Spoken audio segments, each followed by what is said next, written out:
Hello दोस्तों, अगर आपके पास स्टेट बैंक ऑफ इंडिया का सेविंग्स अकाउंट्स है या फिर स्टेट बैंक ऑफ इंडिया यानी कि एसबीआई में आप अपना एक न्यू सेविंग्स अकाउंट्स ओपन करवाने के लिए जा रहे हो तो प्लीज़ इस वीडियो को पूरा वॉच करिएगा दोस्तों, क्योंकि कोई भी सेविंग्स अकाउंट्स ओपन करवाने से पहले उस सेविंग्स अकाउंट्स के बारे में जान लेना काफ़ी ज़्यादा जरूरी हो जाता है। तो दोस्तों इस वीडियो में हम स्टेट बैंक ऑफ इंडिया के सेविंग्स अकाउंट्स को एनालाइज करेंगे कि इसके कौन कौन से बेनिफिट्स होते हैं और कौन कौन से हिडन चार्जेस देने होते हैं।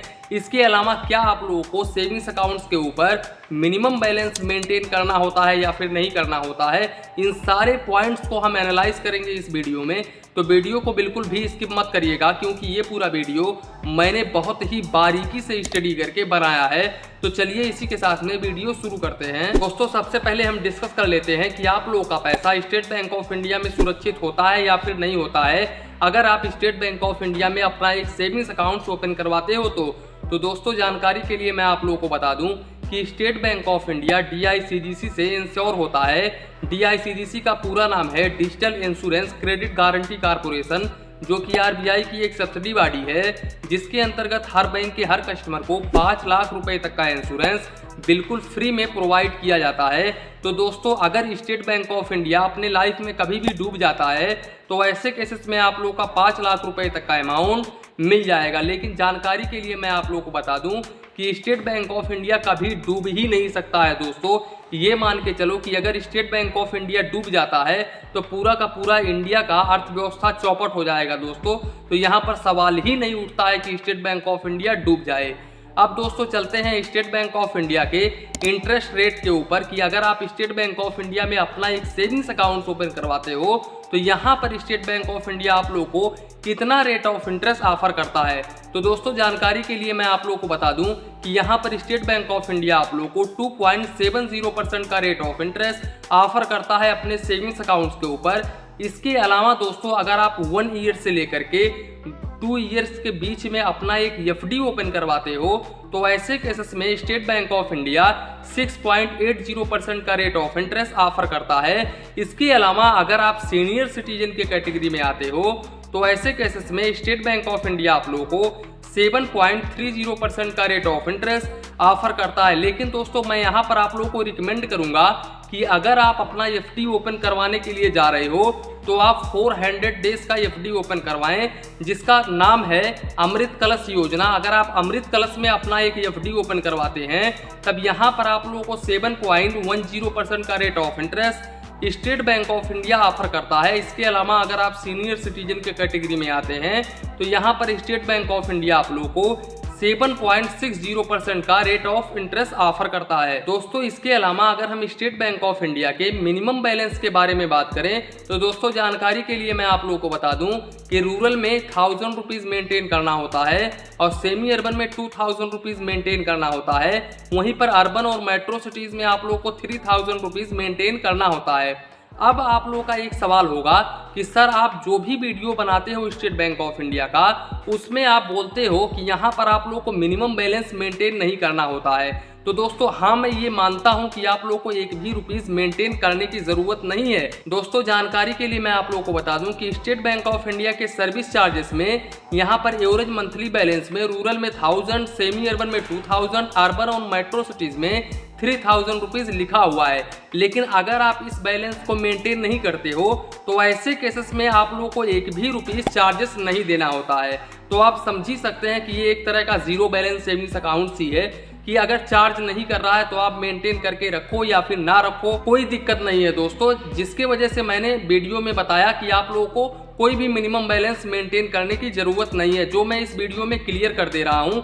यहाँ पर काफ़ी सारे लोग फिर से कमेंट करेंगे, तो जानकारी के लिए मैं आप लोगों को बता दूं कि अगर आप कोई भी बैलेंस डिपॉजिट करते हैं, जैसे कि आप 1000 रुपीज़ डिपॉजिट करते हैं, वो चाहे आप तुरंत के तुरंत ही निकाल लें, उसके बाद में उसमें पैसे डालें या फिर ना डालें, आपका 1 रुपये भी चार्जेस नहीं कटेगा एक्स्ट्रा। तो आप लोग परेशान ना हो दोस्तों। इसके अलावा अगर आप स्टेट बैंक ऑफ इंडिया में अपना एक सेविंग्स अकाउंट ओपन करवाते हो तो यहाँ पर आप लोग को state bank of India first year आप लोग को 10 पेज का चेकबुक बिल्कुल फ्री में ऑफर करता है। इसके अलावा सेकंड ईयर आप लोगों से चार्ज लिया जाता है। अगर आप 10 पेज का चेकबुक लेते हो तो ऐसे केसेस में आप लोगों को 40 रुपीज़ प्लस GST चार्जेस देना होता है। और अगर आप 25 पेज का चेकबुक लेते हो तो ऐसे केसेस में आप लोगों को 75 रुपीज़ प्लस GST चार्जेस देना होता है। दोस्तों अगर हम SMS अलर्ट चार्जेस की बात करें तो यहाँ पर स्टेट बैंक ऑफ इंडिया आप लोगों से SMS अलर्ट के ऊपर कोई भी चार्जेस नहीं लेता है। इसके अलावा दोस्तों अगर हम ATM कार्ड को डिस्कस करें तो यहाँ पर स्टेट बैंक ऑफ इंडिया अपने कस्टमर को कॉन्टैक्टलेस डेबिट कार्ड ऑफर करता है। दोस्तों अगर हम इनके लिमिट को डिस्कस करूँ तो आप इनके डेबिट कार्ड से 40,000 रुपये पर डे निकाल सकते हैं और 75,000 रुपये तक आप ऑनलाइन ट्रांजेक्शन यानी कि POS ट्रांजेक्शन कर सकते हैं। इसके अलावा दोस्तों अगर हम एनुअल फीस की बात करें तो यहाँ पर स्टेट बैंक ऑफ इंडिया आप लोगों से 125 रुपीज़ प्लस GST हर साल चार्ज करता है, लेकिन इशुएंस चार्जेस इस डेबिट कार्ड पर आप लोगों को 1 भी रुपीज़ नहीं देना होता है। हर साल आप लोगों के अकाउंट से 125 रुपीज़ प्लस GST काट लिया जाता है। दोस्तों ये डिपेंड करता है कि आप लोगों का यही डेबिट कार्ड होना चाहिए दोस्तों, अदरवाइज अगर आपका दूसरा डेबिट कार्ड है स्टेट बैंक ऑफ इंडिया का तो उसमें आप लोगों को अलग चार्जेस देना पड़ सकता है। दोस्तों जानकारी के लिए मैं आप लोगों को बता दूं कि ज्यादातर स्टेट बैंक ऑफ इंडिया अपने ग्राहक को अब global international debit card offer कर रहा है। इसके अलावा दोस्तों अगर हम कैश डिपॉजिट के बारे में बात करें तो यहाँ पर आप स्टेट बैंक ऑफ इंडिया के ब्रांच में जाकर के 3 बार पैसे डिपॉजिट कर सकते हैं मंथली, और अगर आप उसके ऊपर करते हैं तो ऐसे केसेस में आप लोगों को per transaction 50 rupees plus GST charges देना होगा। इसके अलावा दोस्तों अगर हम इस ATM कार्ड के काउंट ऑफ ट्रांजेक्शन की बात करें तो यहाँ पर अगर आप अपने अकाउंट्स में 25,000 रुपये तक बैलेंस रखते हैं यानी कि 25,000 रुपये तक मेंटेन करते हैं या फिर आप 0 रुपीज़ मेंटेन करते हैं तो भी आप इनके डेबिट कार्ड से इनके ओन ATM से 5 बार पैसे निकाल सकते हैं मंथली, फाइनेंशियल और नॉन फाइनेंशियल में।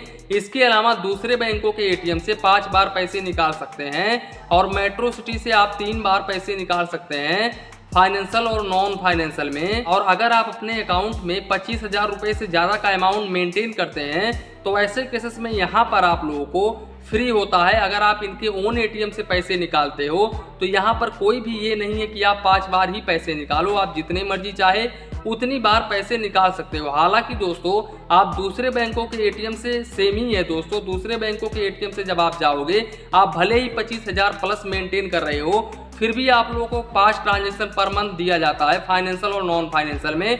मेट्रो सिटी में आप लोगों को 3 ट्रांजेक्शन पर मंथ दिया जाता है। इसके अलावा दोस्तों मैं आप लोगों को एक सजेशन देना चाहूँगा कि अगर आप स्टेट बैंक ऑफ इंडिया में अपना एक सेविंग्स अकाउंट ओपन करवाना चाहते हो तो आप SBI योनो के जरिए अपना स्टेट बैंक ऑफ इंडिया का सेविंग्स अकाउंट ओपन करवाएं, क्योंकि जब आप ब्रांच में जाते हो तो यहाँ पर आप लोगों से बिना पूछे आप लोग का इंश्योरेंस कर दिया जाता है दोस्तों, जो कि बहुत ही गलत बात है। यहाँ पर अधिकारी को पूछना चाहिए कि अगर आप इंश्योरेंस करवाना चाहते हो या फिर नहीं करवाना चाहते हो। अगर बंदा नहीं करवाना चाहता तो उससे ज़बरदस्ती नहीं करना चाहिए। मैंने काफ़ी सारे लोगों को देखा है जो कि बिना पूछे इंश्योरेंस कर देते हैं उसका 1300 रुपये का, तो ये बहुत ही गलत बात है। तो अगर आप अपना अकाउंट ओपन करवाना ही चाहते हो, इंश्योरेंस से बचना चाहते हो, तो ऐसे केसेस में आप SBI योनो के माध्यम से महज 5 मिनट के अंदर अंदर वीडियो KYC के माध्यम से अपना अकाउंट ओपन करवा सकते हैं। जानकारी के लिए मैं आप लोगों को बता दूं कि जितना फीचर्स आप लोगों को ब्रांच में जाकर के मिलेगा उतना ही फीचर्स आप लोगों को यहाँ पर भी मिलेगा। हालांकि दोस्तों यहाँ पर इंस्टा प्लस सेविंग्स अकाउंट्स में आप लोगों को चेकबुक प्रोवाइड नहीं किया जाता है, ये मैं मानता हूँ, लेकिन स्टेट बैंक ऑफ इंडिया के भी सेविंग्स अकाउंट्स पर आप लोगों को first year only chequebook 10 leaf का प्रोवाइड किया जाता है। सेकंड ईयर से वो भी नहीं, सेकंड ईयर से आप लोगों को चार्जेस देना होगा। तो आपका यही माइनस पॉइंट है एक कि स्टेट बैंक ऑफ इंडिया में अगर आप अकाउंट ओपन करवाने के लिए जाते हो तो वहां पर आप लोगों को फर्स्ट ईयर 10 लीफ का चेकबुक प्रोवाइड किया जाता है, जबकि अगर आप ऑनलाइन निष्ठा प्लस के थ्रू अपना अकाउंट ओपन करवाते हो तो यहाँ पर आप लोगों को चेकबुक प्रोवाइड नहीं किया जाता है। इसके अलावा यहाँ पर आप लोगों को इंस्टा प्लस सेविंग्स अकाउंट्स में पासबुक भी प्रोवाइड नहीं किया जाता है, लेकिन अगर आप ब्रांच में जाते हो तो वहाँ पर आप लोगों को पासबुक दे दिया जाता है अगर आप रिक्वेस्ट करते हो तो। इसके अलावा दोस्तों अगर हम इनके मोबाइल बैंकिंग की बात करूँ तो मोबाइल बैंकिंग इतना ज़्यादा बेहतर नहीं है, मीडियम में हम बोल सकते हैं। जो भी थोड़ा बहुत काम है जैसे कि फंड ट्रांसफर, बिल पेमेंट, ये सब कर सकते हैं। ये समझ लो ज़्यादा फीचर्स SBI योनो में नहीं है दोस्तों, जैसे कि HDFC, ICICI या एक्सिस के मुकाबले। तो दोस्तों आशा करता हूं कि ये वीडियो आप लोगों को काफ़ी ज़्यादा पसंद आया होगा। अगर वीडियो पसंद आया हो तो प्लीज़ वीडियो को एक लाइक करिए और अपने चैनल फाइनेंस बैंकिंग को सब्सक्राइब करिए। मन में कुछ डाउट हो, कन्फ्यूज़न हो तो प्लीज़ कमेंट करिए। धन्यवाद, मिलते हैं नेक्स्ट वीडियो में।